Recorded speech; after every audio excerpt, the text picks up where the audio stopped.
Assalamualaikum dan salam sejahtera, dan bersama saya Sandahya dan ini Agenda Awani. Ini perkara dan juga isu besar untuk kita bincangkan.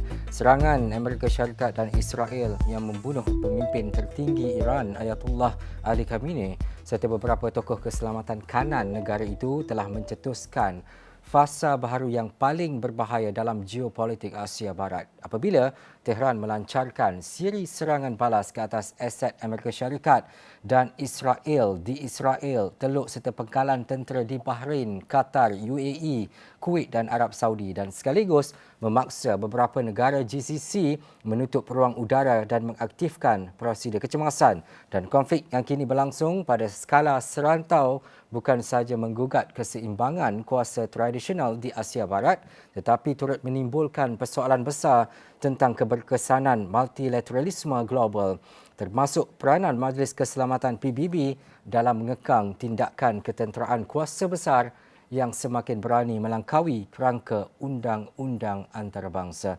Berbincang perkara ini, dua tetamu saya, Tuan Ahmad Fahmi Muhammad Samsudin, Presiden Angkatan Belia Islam Malaysia ABIM, dan kita ada juga Profesor Dr. Afandi Saleh, Pensyarah Fakulti Undang-Undang dan Hubungan Antarabangsa UNIZA. Assalamualaikum. Waalaikumsalam warahmatullahi wabarakatuh. Baik, sebelum kita melihat kepada secara dasarnya mengenai undang-undang dan juga hubungan antarabangsa, saya nak bersama dengan Fahmi dahulu untuk kita melihat kepada bagaimana serangan Amerika Syarikat ke atas Iran, termasuk pembunuhan tertinggi pemimpin tertinggi Iran dan serangan balas Tehran ke atas aset Amerika Syarikat di Israel dan rantau Teluk mengubah keseimbangan geopolitik Asia Barat yang seterusnya mempengaruhi dinamik keselamatan global buat masa sekarang. Terima kasih Ihsan dan juga Prof. Afandi. Dalam konteks perbincangan kita pada hari ini, saya fikir konflik yang berlaku bukan sekadar pertikaian negara antara Iran, Israel ataupun Amerika Syarikat. Dalam konteks ini adalah merupakan satu ujian kepada tiga perkara pokok. Antaranya kita melihat kepada penggunaan kuasa ketenteraan. Yang kedua, kita melihat kepada elemen kredibiliti undang-undang antarabangsa. Dan yang ketiga, kita mungkin nanti akan membincangkan mengenai soal keselamatan ekonomi dunia, khususnya melibatkan tenaga dan juga elemen-elemen maritime yang ada. Seperti mana yang kita sedia maklum dalam konteks serangan ini, barangkali ia ada sedikit perbezaan dengan serangan peperangan 12 hari tahun yang lalu, sehingga sekitar 8 bulan yang lalu. Kenapa hari ini kita kata berterusan walaupun dimaklumkan mengenai elemen rundingan yang langsung dan diteruskan di beberapa tempat. Malah kalau kita adakan perbincangan pada hari Isnin ni, sepatutnya perbincangan dan rundingan itu berlangsung di Vienna. Tapi serangan dilakukan lebih awal 2 hari yang lalu, walaupun disebutkan oleh negara yang terlibat dalam proses rundingan ini juga sebagai contoh Oman menyatakan rundingan tu mencapai satu kesepakatan yang sebenarnya agak baik, walaupun sebenarnya kita ketahui gerombolan armada tentera sedang orang kata bersiap sedia dan memang saya maklum bahawasanya konflik ini akan tercetus bila masa. Dan perbincangan hari ini malah ada yang menyebutkan bahawasanya kemungkinan besar proxy war yang berlaku dan kemungkinan cetusnya kepada World War III itu juga sesuatu yang kita tidak boleh lihat, satu perkara yang tidak boleh akan berlaku. So bagaimana serangan ini kalau kita tengok ada kaitan dengan kesenambangan pertama yang kalau kita sebut tentang peperangan. Kalau kita tengok macam mana strategik dan juga sasaran hari ini, dia bukan lagi sasaran melibatkan antara negara-negara tetapi juga melibatkan negara jiran. Dan kita tahu bahawa sasaran yang digunakan oleh Iran dalam konteks serangan balas itu juga terhadap aset-aset strategik yang ada di negara kejiranan. So ini antara lain sebagai satu daripada kesan yang kita lihat. Yang kedua, saya sebutkan tadi tentang doktrin pencegahan yang telah berubah hari ini. Kalau sebelum ini saya nampak bila pertembungan itu berlaku sehingga Iran berupaya untuk mengawal risiko serangan balas itu sendiri. Tapi bila telah melanggar red line, iaitu pembunuhan tokoh mereka Ali Khamenei itu juga, bagi mereka ini adalah suatu tindakan yang telah melenyapkan sebarang tindakan. Dan perbincangan saya sebelum ini dengan Duta Iran di Kuala Lumpur menyebutkan bahawasanya Iran selepas ini tidak mahu ada ceasefire, mereka akan terus menyerang dan kali ini serangan yang lebih besar dan mereka akan keluarkan apa yang mereka ada dalam konteks itu. Dan ketiganya mungkin nanti Hasan kita bincang lanjut, tapi dari segi ekonomi impactnya, Ya. kita lihat berkaitan dengan penutupan ruang udara, sekatan-sekatan laluan perdagangan, ini juga gangguan-gangguan yang ada akhirnya akan menyebabkan isu ini bukan hanya terikat hanya kepada beberapa kelompok negara tersebut, tapi juga ada kaitan dengan kita, baik di Malaysia. Baik, itu antara rentetan dan juga perkara yang perlu kita lihat seperti yang Fahmi nyatakan. Prof, dalam melihat kepada realiti hari ini sebenarnya apa yang boleh kita jangkakan selepas ini? Kita tahu ia perang yang berlanjutan. Tahun lepas kita boleh saksikan dalam 14 ke 15 hari suasana dan juga keadaan yang hampir serupa, tetapi ini mungkin lebih berbeza sedikit. Tetapi untuk ke depan ini, adakah kita dapat menyaksikan sesuatu yang lebih besar berlaku selepas ini dan apa yang akan kita dapat saksikan terhadap dunia secara khususnya? Prof. Ya, terima kasih Ihsan dan Ahmad Fahmi, ya, satu permulaan yang cukup memberi ruang untuk kita berbincang secara lebih panjang. Berbalik pada persoalan yang dikemukakan tadi, saya kira perang ini akan berlanjutan dan akan lebih besar skalanya, dan kita lihat satu perkara yang Fahmi sudah sebut tadi, Iran dalam keadaan survivor dia akan terus menyerang, dan kita melihat bagaimana rakyat sendiri menyokong, ya, kita adalah yang penyokong-penyokong bekas rejim Shah Shah yang lama dulu tu, yang memihak kepada Amerika, tapi kita majoriti yang besarnya memihak kepada kerajaan selepas pembunuhan ke atas pemimpin utama mereka, Khamenei. Dan ini membangkitkan semangat untuk Iran mempertahankan dan dalam masa sama menyerang aset-aset Amerika, dan yang paling jelas adalah Israel itu sendiri. Dan Saudi baru saja memaklumkan akan retaliate, ya, akan mungkin menyerang atau membuat sesuatu yang bersifat ofensif selepas ini, dan saya kira merebak lebih besar lagi dari sudut skala peperangan di Asia Barat di saat kita melihat United Nations PBB berada dalam keadaan yang masih lagi lemah, tidak nampak kefungsian multilateralism sekarang ni.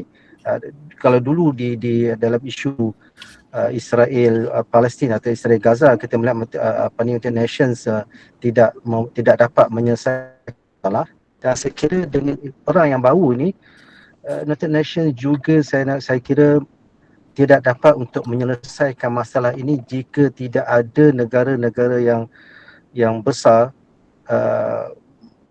menunjukkan political will di United Nations. Kita mengharapkan China dan juga Russia memainkan peranan untuk menamatkan perang di Asia Barat ini, dan saya kira mereka pun ada interest di sudut-sudut ekonomi yang mungkin Fahmi sebutkan tadi, kerana perang ini akan memberi kesan yang besar kepada ekonomi dunia.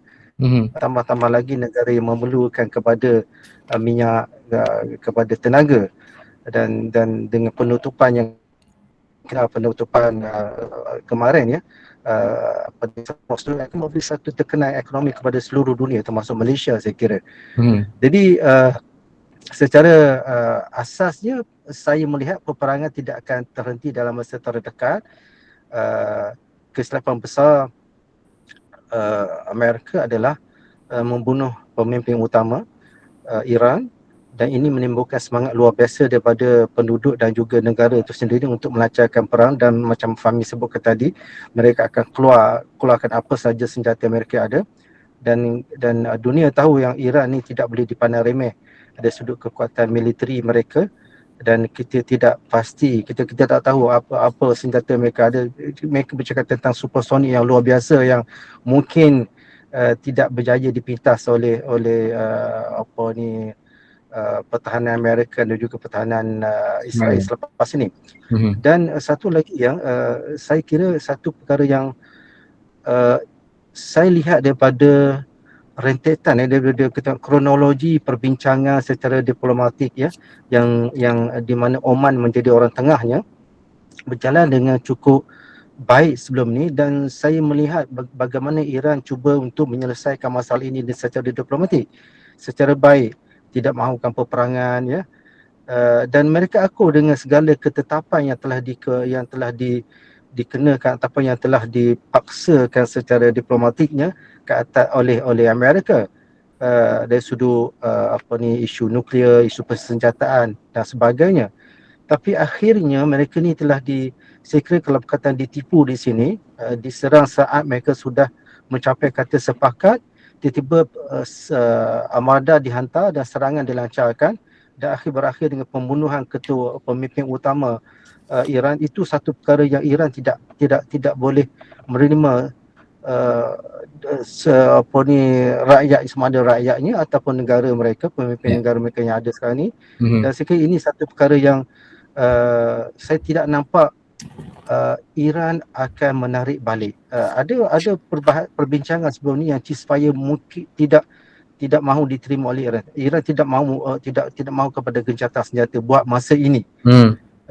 Kerana mereka rasa ini satu penipuan yang terbesar, pengkhianatan terbesar yang telah dilakukan oleh Amerika atas mereka selepas persetujuan demi persetujuan telah disepakati dan berakhir dengan pembunuhan yang saya kira pembunuhan yang menyalahi sudut undang-undang antarabangsa, this political assassination yang pemimpin utama negara dengan mengharap berlakunya perubahan rejim. Tapi yang saya kira bukan itu yang berlaku, tapi sebaliknya berlaku. Dan kita boleh dengar yang bekas Presiden Ahmadinejad juga telah dibunuh. Dan ini saya kira saya sebutkan tadi menambahkan lagi api di dalam semangat yang kental, yang luar biasa yang telah timbul di Iran itu, rakyat dan juga negara mereka. Ya, itu antara jangkaan ataupun kronologi yang boleh kita tafsirkan menerusi apa yang berlaku ketika ini. Fahmi, bagaimana tindakan Amerika Syarikat dan Israel ini sebenarnya dilihat yang disebut sebagai melanggar undang-undang antarabangsa dan boleh meningkatkan persepsi berat sebelah dalam sistem perundangan antarabangsa, dan apakah sebenarnya reformasi yang perlu bagi mengembalikan kredibiliti institusi global, dan adakah memang kita dah tersasar jauh daripada perkara berkenaan?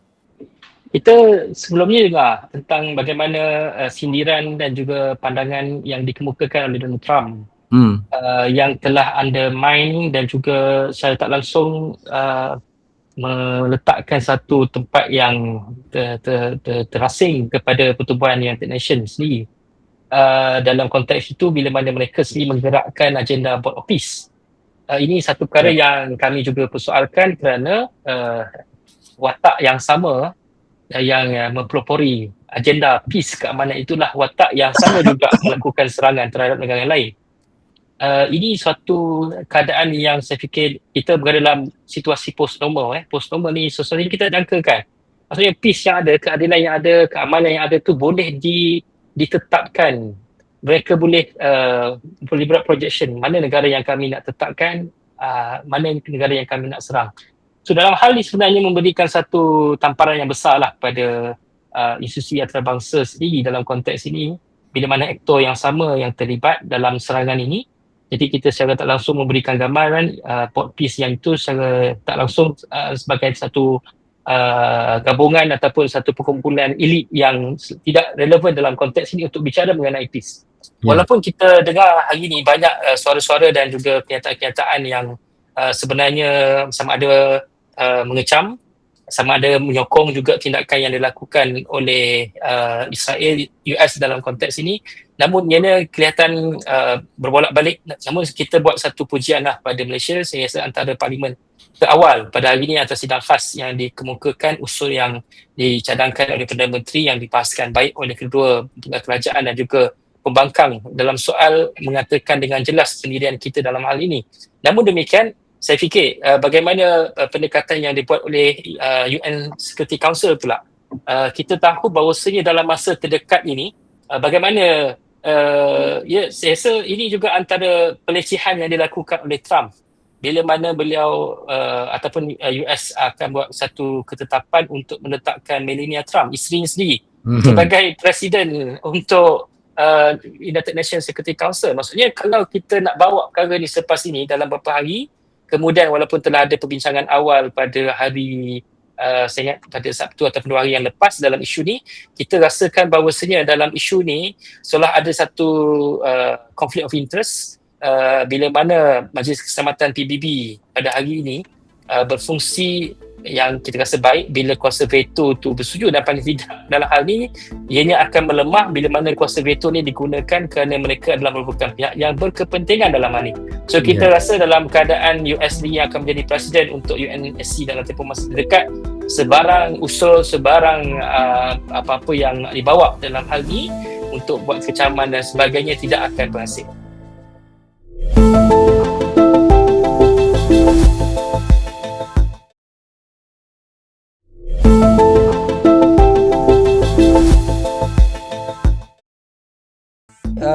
Prof, ini hal berkaitan dengan sekiranya Iran memilih strategi perang proksi melalui Yaman, contohnya Syria, Lebanon atau Iraq, apakah bentuk konflik hybrid yang paling berisiko kepada laluan perdagangan dunia? Ini kita fokus kepada isu-isu ekonomi dan sebagainya untuk soalan kepada Fahmi dan juga Prof. Seperti Selat Hormuz dan juga Bab Al-Mandib, dan bagaimana gangguan ini boleh menggoncang ekonomi global buat masa ini, Prof?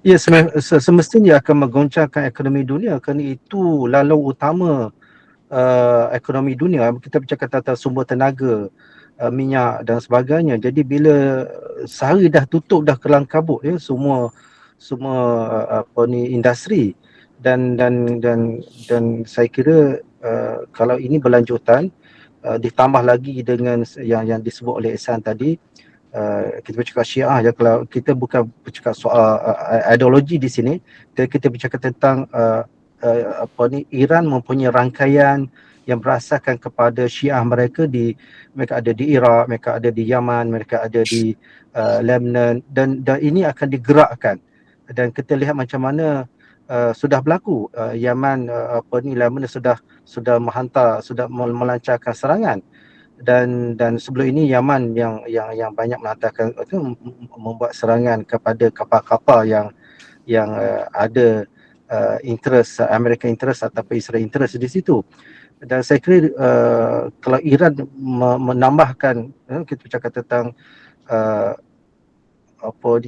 serangan akan ditambah, saya yakin rakan mereka ini, kita bercakap tentang Yaman, kita bercakap tentang Lebanon, mereka akan menambahkan lagi serangan juga. Dan saya kira ekonomi dunia akan tegur, itu yang pasti. Dan berbalik kepada siapa ataupun institusi mana yang mampu untuk menyekat apa yang berlaku hari ini di Timur Barat. Kita menjangkakan dia akan bertambah. Siapa yang mampu yang menyekatnya? Kalau dulu mungkin Amerika, tapi sekarang ni Amerika yang memulakan. Ya, dan tambah dengan apa Fahmi sebutkan tadi, United Nations Security Council mungkin tidak akan berfungsi dengan baik sebelum ni pun tak berfungsi mana, ditambah apabila Trump nak jadi presiden ni akan lagi bertambah teruk. Dan saya kira, saya pun kalau cakap tentang hubungan antarabangsa hari ini, kita dalam keadaan yang tidak tahu apa kesudahannya. Kita melihat yang berlaku di Ukraine sebagai contoh, Ukraine dan Rusia kan, dah berlanjutan sampai dah berapa 5 tahun, dan yang berlaku di Timur Barat hari ini, Iran hari ini, saya tak nampak dia akan mudah selesai dalam masa terdekat. Saya tak nampak itu, dan kesan cukup panjang selepas ini. Ya, itu yang dapat kita rasakan buat masa ini, Fahmi. Kalau dilihat tadi menerusi apa yang Prof nyatakan dan juga seperti apa yang dinyatakan oleh Fahmi, hal sebegini akan mengubah pengiraan strategik kuasa besar seperti China dan juga Rusia, khususnya dalam konteks persaingan blok global khususnya. Dan dari sudut ekonomi, seperti yang kita bincangkan pada waktu ini, sejauh mana kedua-dua ini bersedia untuk menggunakan konflik ini dalam mengembangkan pengaruh di Asia Barat? Adakah ini satu laluan kepada Rusia, China dan kuasa-kuasa besar yang lain? Fahmi?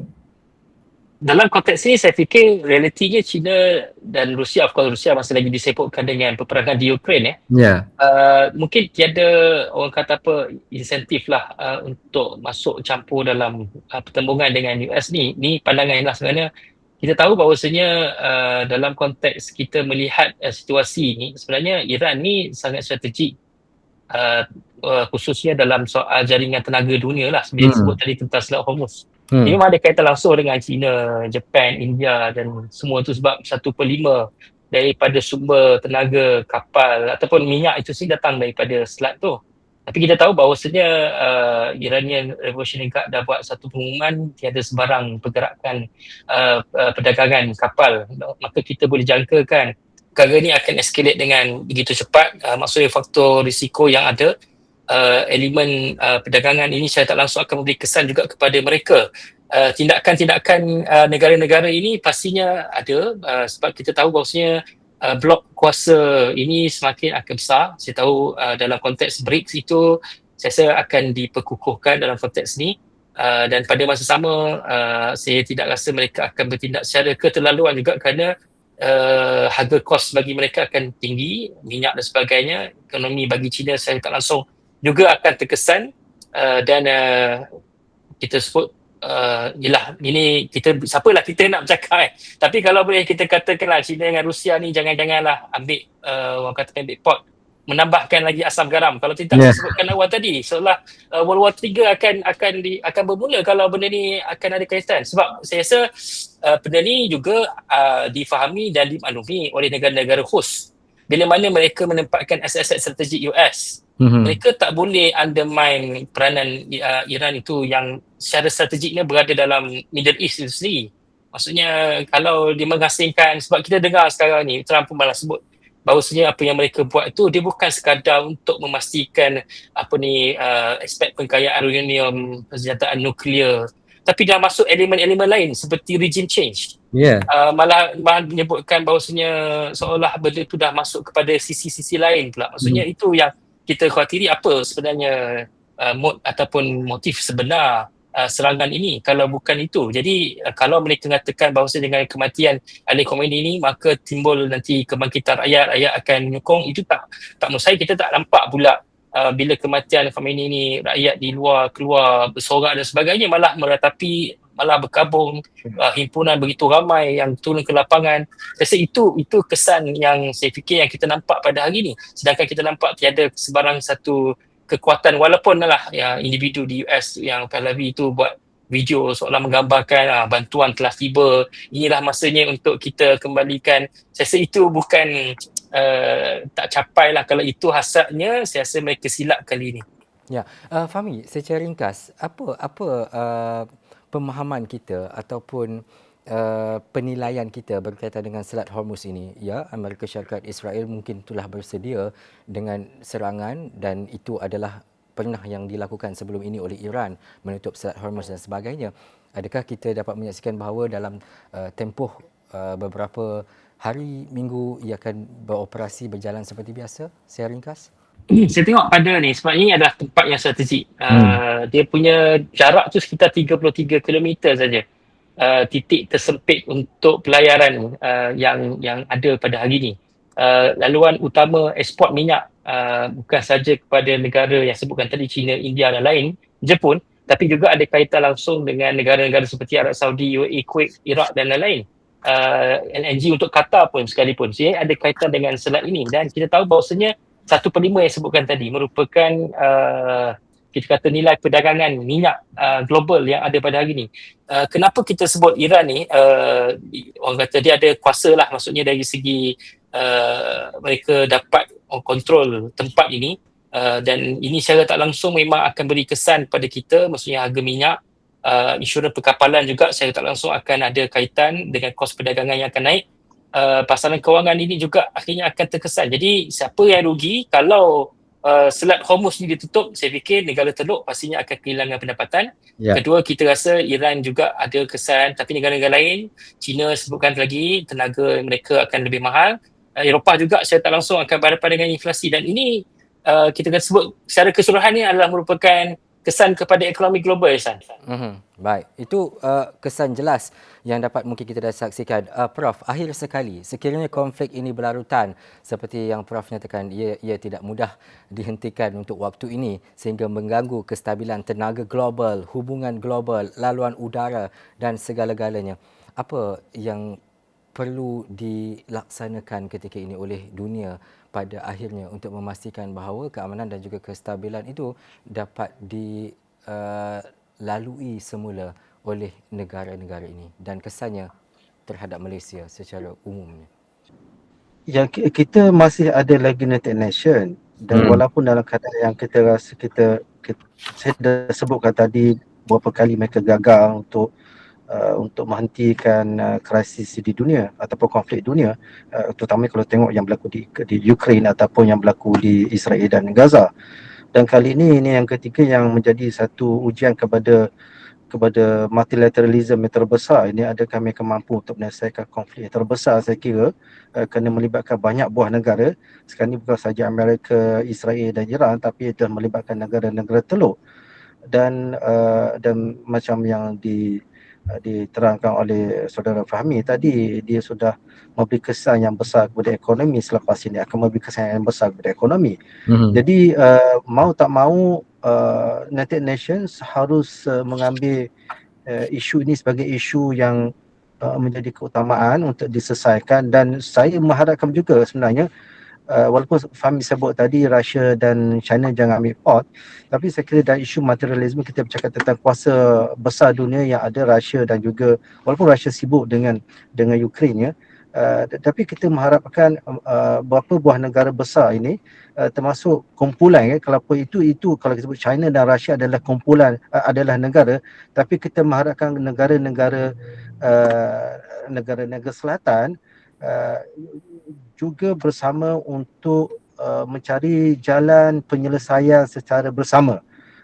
Peranan China diperlukan, peranan Russia diperlukan, peranan EU diperlukan, dan peranan negara-negara selatan juga diperlukan. Kita melihat macam mana walaupun tidak dapat mengubah suasana di Gaza sebagai contoh, tetapi tekanan di PBB tapi di international, kita tengok bagaimana undian mengutuk Israel semakin meningkat sebagai contoh, dan menyokong Palestin semakin meningkat. Dan saya kira ini satu tekanan juga telah berlaku kepada Israel selepas itu.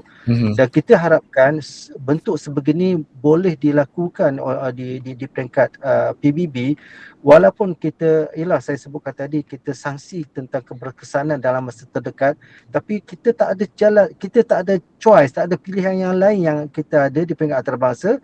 Bercakap tentang international organization, multilateralism, United Nations masih lagi adalah institusi yang terbesar, yang terbaik yang kita ada, dan ia perlu dimanfaatkan oleh negara-negara yang menjadi ahlinya. Dan berbalik kepada peranan Malaysia, kita cukup bangga apabila parlimen kita yang pertama di dunia mungkin yang mengeluarkan kenyataan mengutuk sekerasnya tindakan Amerika, cukup berani, yang diketuai oleh Perdana Menteri kita. Dan saya mengharapkan kita bergerak lebih ke depan lagi untuk bagaimana mencari jalan penyelesaian, kerana ia melibatkan negara-negara Islam. Kita bercakap tentang negara Teluk dan negara Iran ini semua negara-negara OIC, dan kita ada ahli OIC.